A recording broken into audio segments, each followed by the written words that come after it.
আসসালামু আলাইকুম। আমি সামিনা নাহার, নবকুমার ইনস্টিটিউশন ও ডক্টর শহীদুল্লাহ কলেজের পক্ষ থেকে অনলাইন ক্লাস দ্বিতীয় পর্বের শিক্ষার্থীরা তোমাদের স্বাগত। আজ আমি শ্রেণী তৃতীয় বিষয় ইসলাম ও নৈতিক শিক্ষা বিষয় নিয়ে কিছু আলোচনা করব। তোমাদের যে শূন্যস্থানগুলো দিয়েছিলাম, সত্য মিথ্যা দিয়েছিলাম, ছোট প্রশ্ন দিয়েছিলাম, আশা করি তোমরা সেগুলো পড়েছো। আজকে তোমাদের সুবিধার জন্য যে পৃষ্ঠাগুলো বড় প্রশ্নগুলো উল্লেখ করে দিয়েছি, আজকে কি কি তোমরা পড়বে চলো দেখে নেই। আজকে তোমাদের কি কি প্রশ্নগুলো আমি বড় প্রশ্ন দিয়েছি দেখাচ্ছি, চলো। আজকে আমি অধ্যায় তৃতীয় আর চতুর্থ এখান থেকে যে বড় প্রশ্নগুলো দিয়েছি চলো দেখে নেই কি কি দিয়েছি। প্রিয় শিক্ষার্থী, চলো দেখে নেই আজকে আমি কোন কোন বড় প্রশ্ন তোমাদের দিয়েছি অধ্যায় তৃতীয় চতুর্থ থেকে। 1 নাম্বার হচ্ছে আব্বা হাইফেন দিয়েছি আম্মার সাথে কি রূপ ব্যবহার করবে, কি রূপ। আচ্ছা ঠিক আছে, আব্বা আম্মা আমাদের গুরুজন, প্রিয়জন, আমাদের জন্মদাতা। তো এখন দেখো, আব্বা আম্মার সাথে আমরা কখনোই খারাপ ব্যবহার করব না। আমাদের একটা কথা আছে, মায়ের পায়ের নিচে সন্তানের বেহেশত। যদি আমরা মার সাথে খারাপ ব্যবহার করি তাহলে আমাদের কখনোই আল্লাহ মাফ করবেন না। আর আল্লাহর সন্তুষ্টি মানে পিতামাতার সন্তুষ্টি, তাহলে আর পিতামাতার সন্তুষ্টি মানেই হলো আল্লাহর সন্তুষ্টি। তাহলে তুমি দেখো, আমরা যদি বাবা মা মনে আমরা কখনো যদি আঘাত দেই, খারাপ আচরণ করি, তখন কি হবে? আল্লাহ কিন্তু আমাদের দেখছেন, উপর থেকে দেখছেন।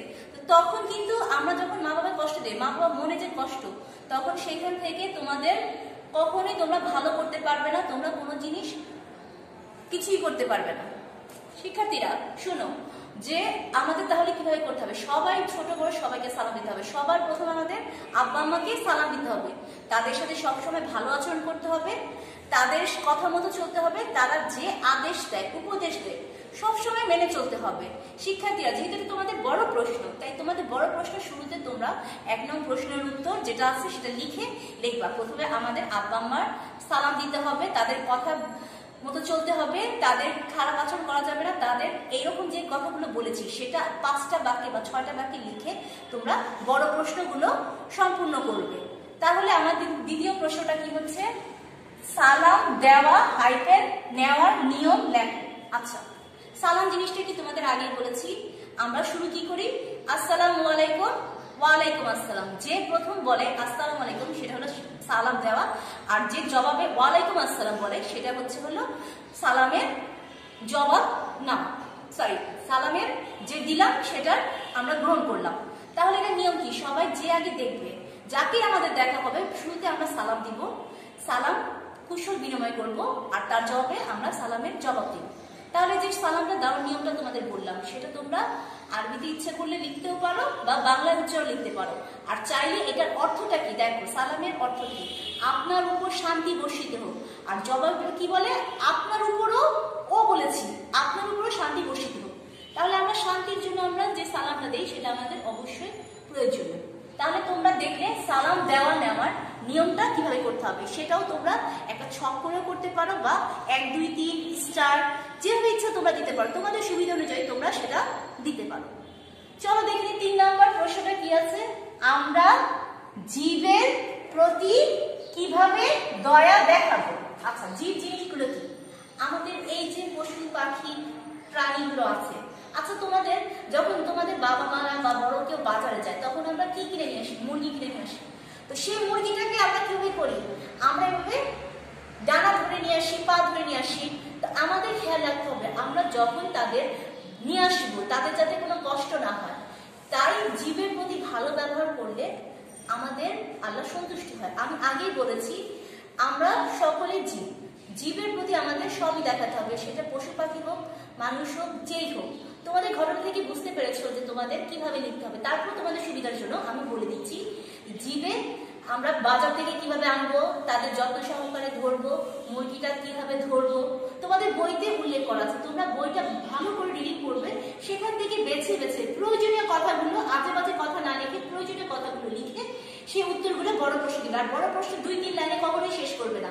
তোমাদের অবশ্যই বড় প্রশ্নগুলো বেশি করে 5 থেকে 6 লাইন লিখলেও তোমাদের যথেষ্ট। তোমরা চাইলে বাড়তি আরেকটা লাইন লিখতে পারো। এখন শিক্ষার্থীরা, তোমাদের সত্য কথা বলার একটি ঘটনা বলো বা পড়ো। আচ্ছা ঠিক আছে শিক্ষার্থীরা,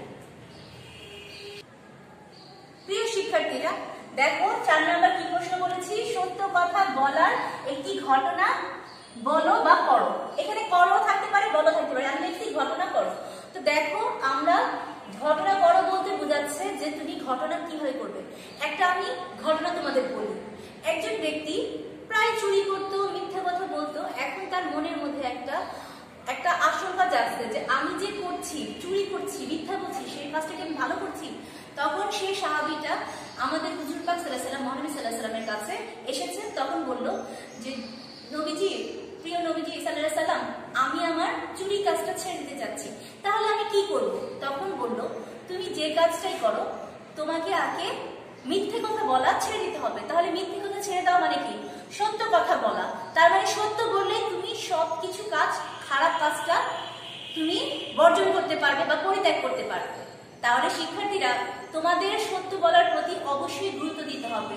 তুমি যে ঘটনাগুলো শুনলে আর যে ঘটনাগুলো লিখবে সেটা আজে বাজে না লিখে তুমি মনে করো না যে তোমার আশেপাশে চুরি করেছে, সে যে বললো একজনকে, এইগুলো কথা লিখবে না। বইয়ের ভাষায় যেভাবে লেখা আছে তোমরা সেটাই লিখবে। এখন দেখো 5 নাম্বার হচ্ছে আরবি হরফ কয়টি ও কি কি? আচ্ছা, আমাদের আরবি হরফ কয়টি বলো তো? 29টি। আলিফ, বা, তা, সা এভাবে ইয়া পর্যন্ত আমাদের 29টি। আগে তুমি প্রশ্নের মধ্যে লিখবে আরবি হরফ 29টি।